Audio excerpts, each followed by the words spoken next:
Imagine, if you will, a quiet night suddenly shattered by an unseen terror. Picture this: a group of friends eager for adventure and the camaraderie of shared experiences embarks on a camping trip in a seemingly innocuous forest. The sun was setting, casting long shadows that danced across the verdant canvas of their temporary home. The air was filled with the scent of pine and the crackling sound of a lively fire. Laughter echoed through the trees as the friends relished the freedom of the wild, oblivious to the impending dread that was about to unfurl. As the moon ascended, the once comforting sounds of the forest began to twist into something far more sinister. The breeze rustling through the leaves now whispered dreadful secrets. The nocturnal creature's chatter seemed to carry an ominous warning. And then, there were the inexplicable noises. They were distant, yet too close for comfort, a chilling blend of guttural growls and inhuman shrieks that pierced the tranquil silence of the night.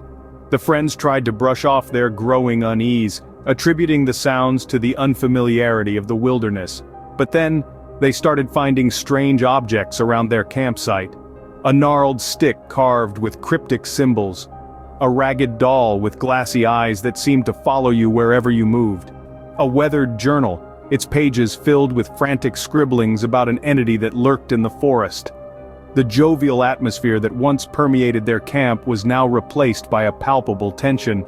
The friends huddled closer to the fire, their eyes darting nervously around the darkened forest. They told themselves it was just their imagination running wild, but deep down, they knew they were not alone. As the fire flickered and the shadows crept closer, their laughter was replaced by hushed whispers and uneasy glances. Their adventure had taken a chilling turn, their excitement replaced by a sense of impending doom. Little did they know this was only the beginning of their nightmarish ordeal. Our next tale takes us to a suburban neighborhood where a family is haunted by an invisible presence. Imagine living in what seems like a picture-perfect neighborhood, where every house is a carbon copy of the next. A place where manicured lawns and white picket fences are the norm. This was the reality for one family, whose life of normalcy was shattered by an unseen entity. One could argue that the first signs were innocuous. The faint whispers that danced around the corners of their home, barely audible but just loud enough to make one question their own sanity. These whispers, as soft as they were the initial indication that something was amiss. Next came the subtle displacement of their belongings. Items would vanish, only to reappear in the most unlikely of places. A hairbrush found in the freezer, a set of keys discovered in the cookie jar, a toy car nestled among the bed sheets. These occurrences, while strange, were easy to dismiss as forgetfulness or even playful pranks. But the unsettling feelings of being watched, of being followed, were harder to ignore. The sensation of eyes boring into your back, the hairs on your neck standing up, the chill running down your spine, these were the symptoms of an unseen stalker. An entity that seemed to take pleasure in their discomfort, lurking in the shadows, observing their every move. The family, initially dismissive, soon found themselves gripped by fear. The whispers grew louder, the misplaced items more frequent, and the feeling of being watched more intense. The house that was once a safe haven had transformed into a stage for their unseen stalker, the invisible presence that had turned their lives upside down. No corner of the house was safe, no moment was without the constant reminder of the entity's presence. The once charming suburban home was now a haunted house, tormented by an invisible force that refused to leave. They thought they were alone, but they were far from it. Picture an old, decrepit hotel room that holds a dark secret. This is not a tale from the pages of a horror novel, but instead the true narrative of Room 311, a room that, for many, has become synonymous with fear and the unexplainable. In the heart of the city, nestled amidst the modern skyscrapers, stands an antiquated hotel. It's a relic of another era, a monument to times long past. But the glamour of the bygone days is marred by an eerie tale that revolves around Room 311. Over the years, a countless number of guests have checked into Room 311 only to check out in a hurry, their faces pale and their hearts pounding. These guests, they report seeing apparitions, hearing strange noises, whispers in the dark, soft footsteps echoing in the stillness of the night. They speak of feeling an inexplicable sense of dread that lingers in the air, a chill that seeps into their bones, and an unease that gnaws at their sanity.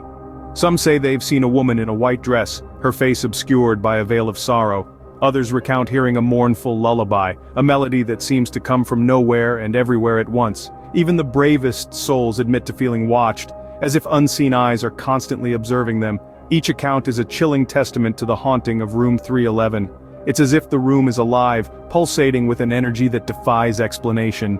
The unsettling incidents have given rise to whispers about the room being a portal to the beyond, a gateway that bridges our world and another.